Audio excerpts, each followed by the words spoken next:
Alright, I just put this in a while ago so I could run the engine, but I'm actually going to take that out. I'm going to take off this front sill here, and I'm going to replace it with one of these. It's got the bumper and a couple bolts, and it's got the pin there. So I'm going to solder that right on. I think this is the Leadville, and this one as well, that's going to be for the back. So on the back, this was already off, so that's good. And I'm going to zap this guy on. So it's got a lot more detail than this. And I might end up using these steps. I do like them, rather than some other ones I have. So I'm going to stick these guys on.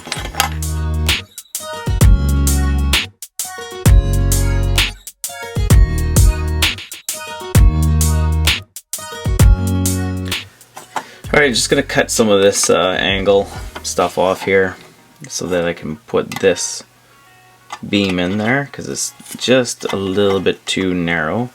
Can't get that in there. So I'm just going to cut, and I can solder that in. Something I noticed is this angle iron here. It's only tacked on there and there. And it's really loose on the ends. It's wobbling here. So I'm actually going to run a bead of solder down here before I put these on. Makes it a little easier to access. I also think once I open this up, I think up here is the same thing. I'm going to maybe take the bottom off and solder it better. But I'll just do this for now.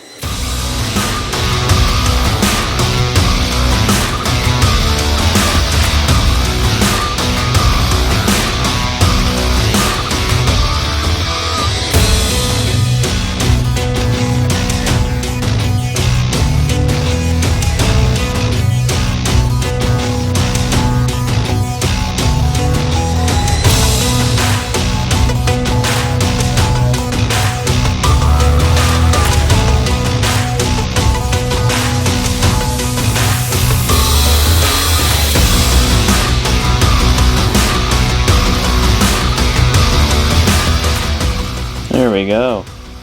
It looks much better, and they weigh a lot more now. The tender weighs a lot more. I think those look way better. Worked out really well. Alright, I got some brake cylinder and reservoir I'm gonna put on here. I'm just gonna basically measure, see if I can get them in between here without interfering with the trucks, and just gonna zap them on, and I'll do all the rigging, I guess, based off of where I can even make these go.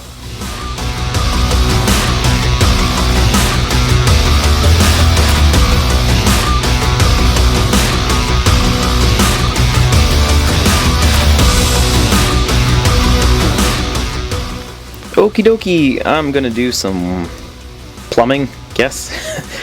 Got a couple little HO bars here, and then I'm gonna take some brass and just put it in a vise over here, and squish them flat for I think it's cleavets, and they won't be double-sided, but I don't care, can't tell. They can be soldered from top, and I'm gonna run a whole bunch of stuff. Back and forth. It's got to squeeze in. I got to make an extra special one that's got to squeeze in between here so that nothing keeps hitting it. See how this goes.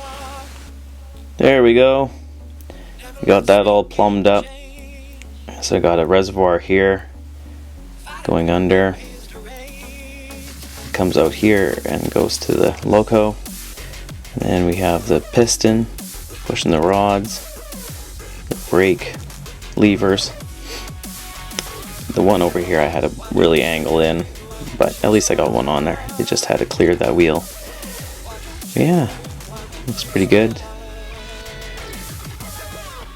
And then we have a hitch here to move off of. Alright, so I ran some solder in there, just tighten it up, and I just want to show you how cheap this is. it just falls off. They just put a little solder there. Like it's nothing was put together very well, but that's good because I wanted to take that off anyways and put on a nice precision scale hatch. So I'm gonna clean this up a bit and keep going. Alright, so I guess the next thing I should probably do is solder the air tank on the back, because I do need to put new screws into the tender, and I just need to know where this needs to go first. I don't want to cramp this thing too much, or vice versa. Anyways, I'm going to solder the air tank on the back, and then I will put in the tabs to mount the tender. And before I do that, I'm just going to throw a little strip of brass right here, just to, the floor is a little bit lower here, because I did solder it under to attach onto here. So I'm just going to fill that real quick with some brass. There's the air tank on there. Looks super awesome. And in the process, I just realized I ran this air hose the wrong way. That was supposed to go down over here. Oh well. So what I'm going to do is I'll probably just cut it off. I need a mounting spot anyways, so it doesn't move. I'll probably cut it here and then add another one that goes up into the tank. And it'll just be covered in solder, so can fill in the gaps. Whoops! Alright, so I drilled some holes, 4 holes here in the corners. And then drilled them there as well, corner, corner, corner, corner. And I'm going to put little tiny screws in here. Now, I bought myself a tapping set, I guess, for screws. I've never used one of these before, so I'm going to use some Northwest Short Lines tiny little screws, and I guess I put them into this thing to find out what size I need, or pitch and everything. And then I don't know how you even use these. With a drill, maybe? I think a drill would be too aggressive. So I guess I'll try to do it by hand very carefully and try and drill this out and figure out how to do this.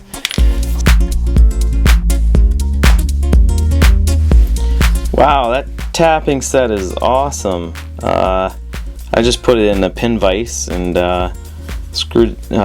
drilled some new screw holes, and there they are. So I originally drilled them out with a normal drill bit to get the rough size, and I used that set to kind of shape them, I guess, to take these little screws. And yeah, it's now with all my soldering, extra soldering, there's no rattling. It's very, very firm.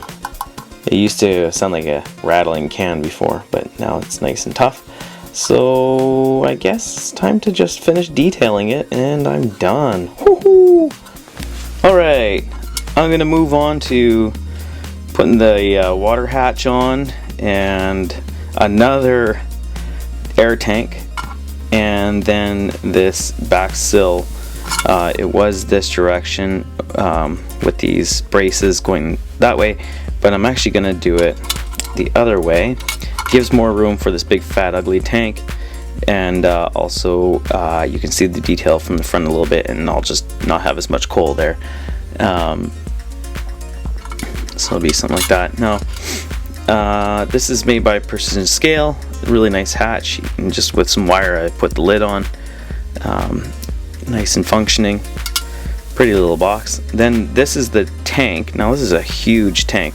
This is actually ON30 tank, or ON3 tank, for a C16, and it's going to be hideously big for this engine. But I wanted this to be like the original tank, and then because they're logging in the middle of nowhere, they had an extra tank put on. Now I wanted, just because it's such a light tender, like the end sills add a lot of weight because they're pretty solid brass, and this added some weight, but it's still kind of light. So I actually filled this with a bunch of solder. I just heated it up and poured a bunch of solder in there, so that's really heavy now. One thing I don't like about these molds is the little brackets were bent up. One was bent up, the other one was bent down, so I managed to bend this one straight, but the other one broke off. That's okay, I'll just solder it on when I do it. And drill some holes for some wire to go in. We'll do that after. And I'm going to solder all these on.